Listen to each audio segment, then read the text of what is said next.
Good evening, visitors. Welcome to the Australian War Memorial's Last Post ceremony, which today commemorates the 65th anniversary of the Armistice that brought the Korean War to a halt. My name is Richard Cruz, and joining us today from the Australian Army is Colonel Ian Cumming. We're honoured to acknowledge Mr John King, President, ACT Return and Services League of Australia, Mr Alex McGowan, ACT President of the Naval Association of Australia. We warmly welcome members from the Royal Motor Yacht Club. We welcome the veterans who have served, those that are still serving, and the families that love and support them. We acknowledge the members of RSL and Services Clubs Association, RSL Victoria and RSL Queensland, who are watching the broadcast of this ceremony across Australia. During this evening's ceremony, wreaths will be laid at the base of the Pool of Reflection by visitors and students on behalf of Kalamunda Christian Primary School from Western Australia. Australia's Federation Guard is a tri-service ceremonial unit of the Australian Defence Force. They provide a ceremonial presence at civil and military events and during visits to Australia by foreign dignitaries. The Guard will now dismount the catapult party from the tomb of the unknown Australian soldier within the Hall of Memory.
I invite you all to please stand and join in singing the national anthem.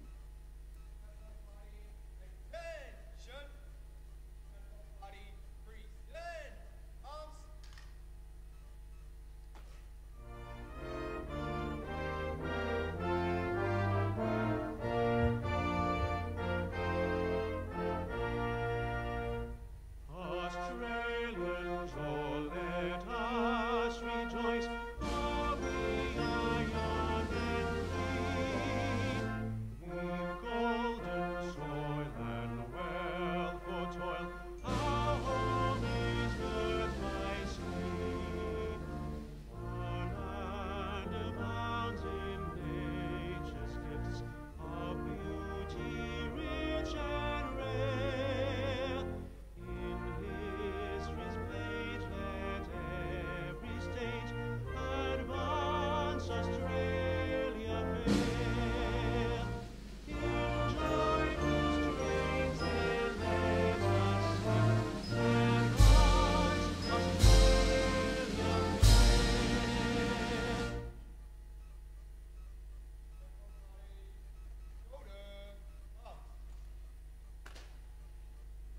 Students, you may be seated.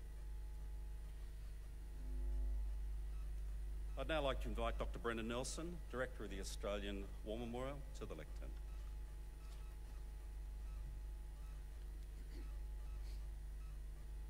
Today marks the 65th anniversary of the armistice that brought the Korean War to a halt. The Korean War began on the 25th of June 1950, when the North Korean People's Army launched a large-scale offensive across the 38th parallel into South Korea. Over the next 3 years, the war would rage the length and breadth of the Korean peninsula and would cost over 2 million lives. 21 member nations of the United Nations, including Australia, sent combat or medical units to assist South Korea maintain its sovereignty. In July 1951, negotiations for an armistice began at Kaesong, but were suspended when the building in which the negotiations were taking place was bombed in August. Talks resumed 2 months later at Panmunjom, but were protracted after until the death of Russian leader Joseph Stalin in March 1953. At 10 a.m. on the 27th of July 1953, delegates from both sides signed 18 copies of the 2-volume armistice points, and the armistice came into effect 12 hours later. Over the following days, both sides withdrew 2 kilometres from their frontline positions, creating the demilitarised zone, which still stands today. Mrs. June White scoured the papers during the war for news about what might be happening to her husband, John.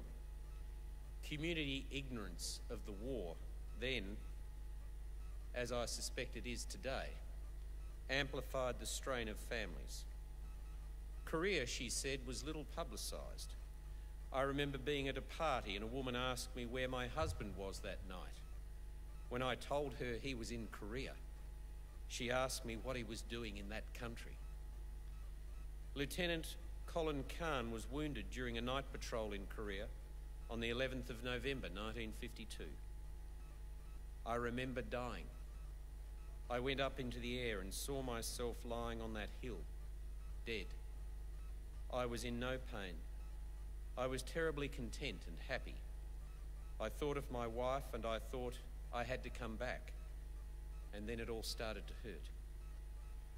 Writing years after the Korean War, Sergeant Brian Cooper, recipient of the Military Medal, recalled his time serving with 2 RAR. I believe the experience I had of war in Korea at the age of 19 had a more profound effect on my personal life and subsequent behaviour than any other event before or since. That experience shaped my personality in ways I think I would have preferred to have avoided, and much of what I was when I returned from Korea is still with me today. Lieutenant Colonel Alfred Argent served with 3 RAR. 5th November was a bitterly cold night, and after our soldiers came back off the hills, across the paddy fields to the road where we were, somebody up in the hills, and I've no idea who it was now, played the last post. It was about midnight. I know one of the men who was killed or died of wounds up there was an Australian bugler. Now, whether he played the last post, whether it was an Argyle, I can only assume it was somebody who'd been left up there, and he played the last post. Quite sad, really. More than 17,000 Australians served in Korea between 1950 and 1953, of which 340 were killed. Over 1,500 were wounded, 29 were prisoners of war. Another 16 Australians died, peacekeeping and maintaining that armistice during the enforcement operations since. their names are also recorded on the Roll of Honour here. Today we will tell the story of Private Leon John Ledger Dawes of 2 RAR, who was killed in action on the 26th of July, 1953, just over 24 hours before the armistice was signed.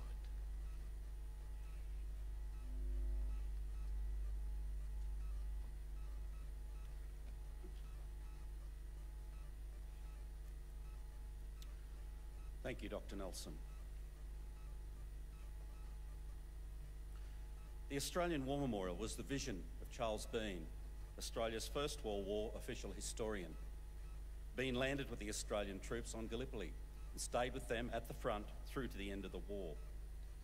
The idea of this national memorial and museum came to him at Pozières, France, in the depths of the bloody fighting of 1916.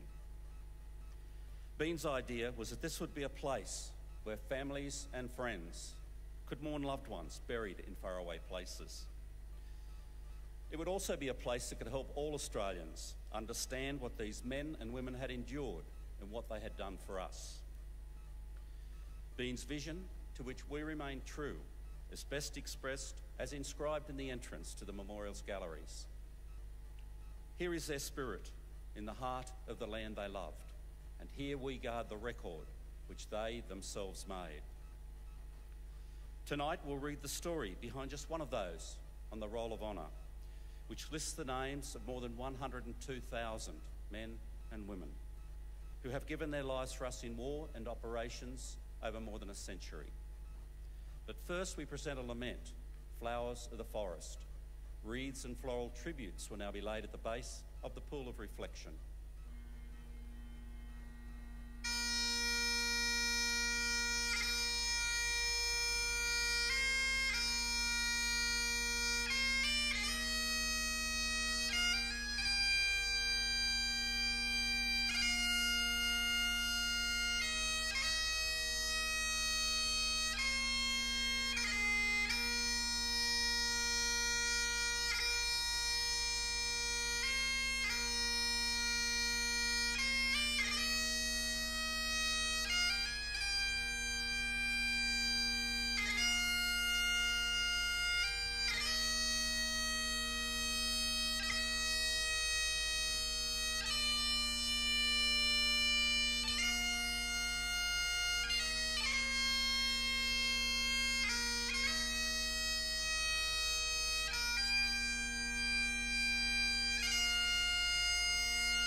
Today we remember and pay tribute to Private Leon John Ledger Dawes.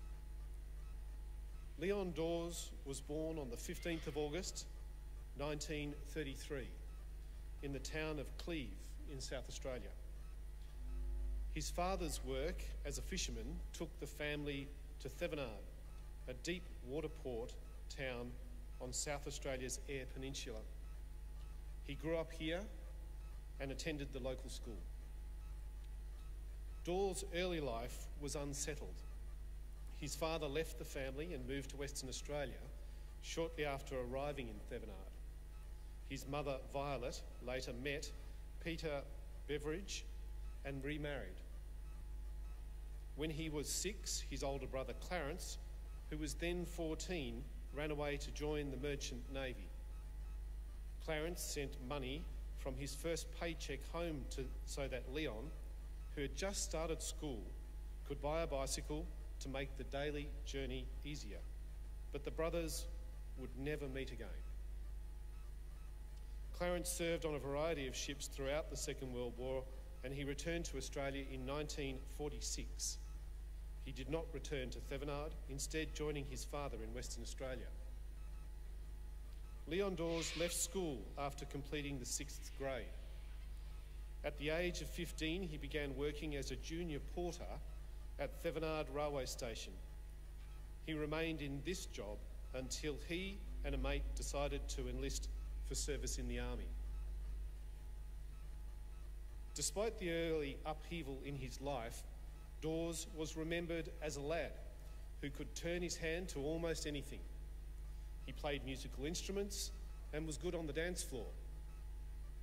He enlisted into the Australian Regular Army for a 6-year term on the 13th of September 1951. His intent was to serve in Korea, and he nominated the infantry as his preferred posting. After completing his training, he was posted to the 2nd Battalion, Royal Australian Regiment, then based at Puckapunyal in Victoria. After another posting, Dawes returned to 2RAR and joined D Company. He embarked with 2RAR aboard the merchant vessel New Australia for service in Korea on the 5th of March 1953 and disembarked at Busan 12 days later. The next 6 weeks were largely taken up with training and absorbing the men from 1RAR who had not completed their year in Korea. The battalion went into the front line on the night of the 3rd of May, relieving the Royal Fusiliers. It would be a busy time for the men of 2RAR as patrols were sent out each night. At the end of May, following a heavy Chinese attack on the British battalion on the Hook, the 28th Brigade, of which 2RAR and 3RAR were a part, was transferred to the Samichon Valley. 2RAR took over the Hook positions at the beginning of July and spent the next 2 weeks rebuilding them. On the 19th of July, Chinese probing attacks on Australian and adjacent US Marines positions began to intensify. The same day, at Pumijon, the negotiations for the Armistice concluded, with the date for the signing set as the 27th of July.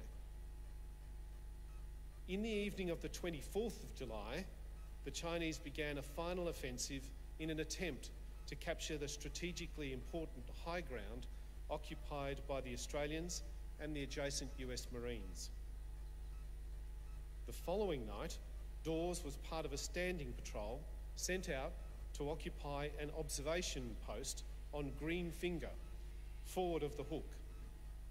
At 9:30 p.m, around 20 Chinese soldiers approached the 2RAR patrol and a sharp firefight ensued. The enemy were forced to withdraw, leaving one of their number dead on the field. At around 1:30 a.m. on the 26th of July, the Green Finger position came under heavy Chinese mortar fire. A piece of shrapnel tore into Dawes' abdomen, fatally wounding him. He cried out, "I've been hit in the back." A mate cradled him until he died 3 minutes later. With Dawes dead and another man wounded, the patrol on Green Finger withdrew to the Australian front line. 2 other members of 2 RAR were also killed that night. Another 9 were wounded. The Battle of the Samichon had cost 2 RAR 7 men killed or died of wounds and over 20 wounded. The armistice which brought an end to the fighting was signed at Pumanjon on 10 a.m. on the 27th of July and came into effect 12 hours later. Dawes' body was taken to Busan and he was laid to rest in the United Nations Memorial Cemetery. He was just 19 years old. His name is listed on the Roll of Honour on my left among 340 Australians who died during the Korean War. A photograph of his headstone is displayed beside the pool of reflection. This is but one of many stories of service and sacrifice told here at the Australian War Memorial. We now remember Private Leon John Ledger Dawes, who gave his life for us, for our freedoms, and in the hope of a better world.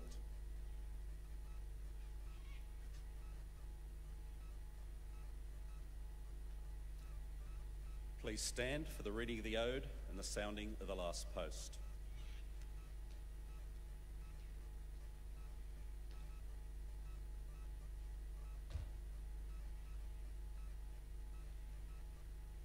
They shall grow not old, as we that are left grow old. Age shall not weary them, nor the years condemn. At the going down of the sun and in the morning, we shall remember them. We will remember them.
Lest we forget.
We leave you this evening with the words of the memorial's founder, Charles Bean. Many a man lying out there at Pozières or in the low scrub at Gallipoli with his poor, tired senses barely working through the fever of his brain has thought in his last moments, well, it's over. But in Australia, they will be proud of this. Ladies and gentlemen, girls and boys, that concludes this evening's last post ceremony. We thank you for visiting the Australian War Memorial and wish you all a very good evening. Thank you.